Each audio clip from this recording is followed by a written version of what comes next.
નમસ્કાર મિત્રો, જય શ્રી કૃષ્ણ, સુપ્રભાત. નવો વિડીયો, નવી વાત. મારા દરેક વિડીયોને તમે જુઓ છો, લાઈક કરો છો, શેર કરો છો. આ વિડીયોને પણ જરૂરથી લાઈક શેર કરજો, મારી ચેનલને સબસ્ક્રાઇબ કરજો, સાથે બેલ આઇકન પ્રેસ કરી દેજો, જેથી નવી વિડીયો, નવી વાત તમારી સમક્ષ આવી જાય. આજે આપણે વાત કરીશું ઉપવાસ વિશે.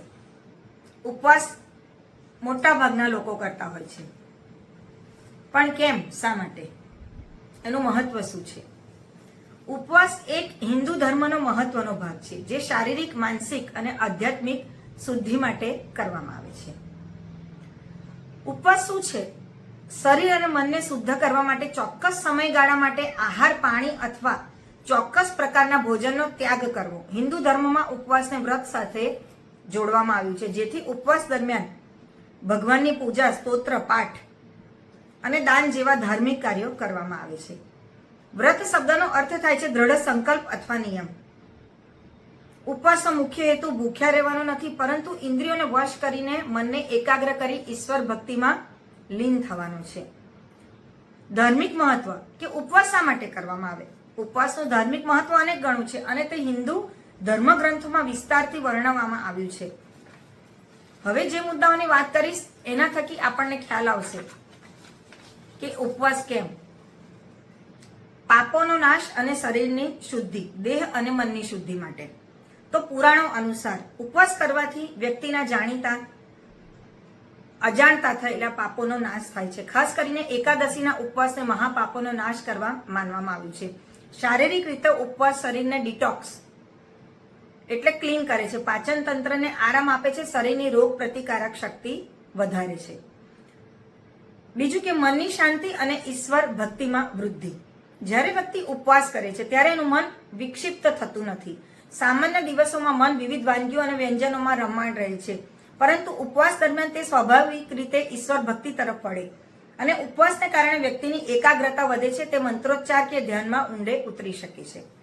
ઇન્દ્રિયો પર નિયંત્રણ અને શિસ્ત. તપશ્ચર્યા. ઉપવાસ એક પ્રકારની તપશ્ચર્યા છે, જે શરીરની ઇન્દ્રિયો, જીભ, આંખ, કાન વગેરે પર કાબુ મેળવવાનું શીખવે છે. જ્યારે વ્યક્તિ સ્વેચ્છાએ ભોજનનો ત્યાગ કરે છે ત્યારે તે અન્ય વ્યસનો અને ખરાબ આદતો પર નિયંત્રણ મેળવી શકે છે. આમ ઉપવાસ શિસ્ત અને સંયમનું જીવન જીવવાનો માર્ગ બતાવે છે. મનોકામનાની પૂર્તિ અને આયુષ્યમાં વધારો. તો ધાર્મિક માન્યતા એ છે કે શ્રદ્ધાપૂર્વક કરવામાં આવેલો ઉપવાસ ભગવાનને પ્રસન્ન કરે છે. ભક્તની તમામ મનોકામના પૂર્ણ થાય. ઘણા શાસ્ત્રોમાં એવો ઉલ્લેખ પણ છે કે ઉપવાસ કરવાથી આયુષ્યમાં વધારો થાય છે, સુખ સમૃદ્ધિ પ્રાપ્ત થાય છે અને આધ્યાત્મિક ઉન્નતિ થાય છે. પુરાણોમાં અનેક કથાઓ આવે છે જે ઉપવાસનું મહત્વ દર્શાવે છે. દાખલા તરીકે સત્યવાન સાવિત્રીની કથા અનુસાર સાવિત્રીએ પતિના મૃત્યુને નો સમય ટાળવા માટે ઉપવાસ કર્યો હતો અને એને પુનઃજીવિત કરાવ્યા હતા. દ્રૌપદીએ પણ અક્ષય તૃતીયાના દિવસે વ્રત રાખીને અક્ષય પાત્ર મેળવ્યું હતું.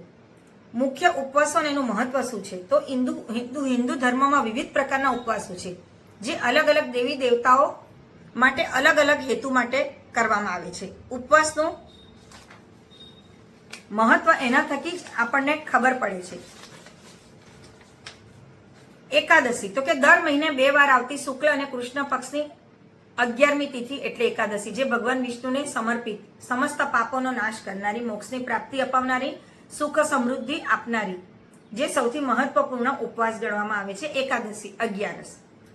બીજું કે દર સોમવાર, તો ભગવાન શિવને સમર્પિત, સુખ સમૃદ્ધિ, લગ્ન જીવનમાં સુખ, મનોકામનાની પૂર્તિ, કુંવારી કન્યાઓને સારો વર આપવાનો આશીર્વાદ, જે સોમવારનું વ્રત.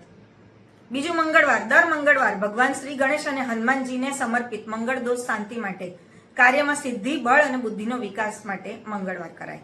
શનિવાર, દર શનિવાર ભગવાન શનિદેવને સમર્પિત, શનિ દોષ, શનિ શાંતિ, સાડાસાતીમાં રાહત, ઢૈયામાં રાહત, જીવનના કષ્ટોમાંથી મુક્તિ આપવા માટે શનિવાર. અને હનુમાનજીને પણ પ્રિય એવું શનિવારનું વ્રત શનિવારે કરવામાં આવે. પૂર્ણિમા, દર મહિનાના પૂર્ણિમાના દિવસે માતા લક્ષ્મી અને ચંદ્રદેવને સમર્પિત, જે સુખ સમૃદ્ધિ, ધનલાભ, માનસિક શાંતિ આપે છે.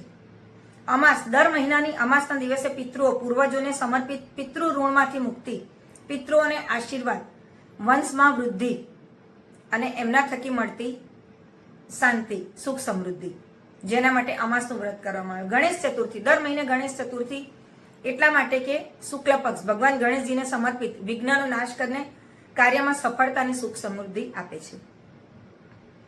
ઉપવાસના પ્રકારો એટલે કેવી રીતે કરવું?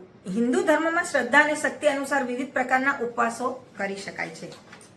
એમાં નિર્જળા ઉપવાસ એટલે આ સૌથી કઠણ અને અઘરો ઉપવાસ છે, કારણ કે આમાં સૂર્યોદયથી લઈને બીજા દિવસના સૂર્યોદય સુધી પાણી પીવામાં આવતું નથી. જેમ કે કરવા ચોથનો ઉપવાસ આવે છે, અથવા રંભા ચતુર્થી, અથવા પછી નિર્જળા એકાદશી.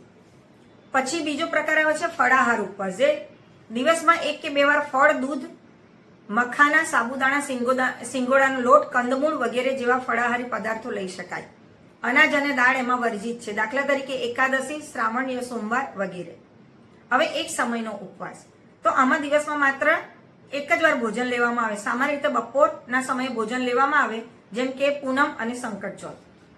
પક્ષક્રમ કોઈ ચોક્કસ પક્ષ, દાખલા તરીકે 15 દિવસ અથવા મહિનો, દાખલા તરીકે પુરુષોત્તમ માસ, સતત ઉપવાસ કરવા આ મહિના દરમિયાન. નવરાત્રી ઉપવાસ 9 દિવસ સુધી ફળાહાર કરીને મા દુર્ગાની પૂજા આરાધના કરવામાં આવે.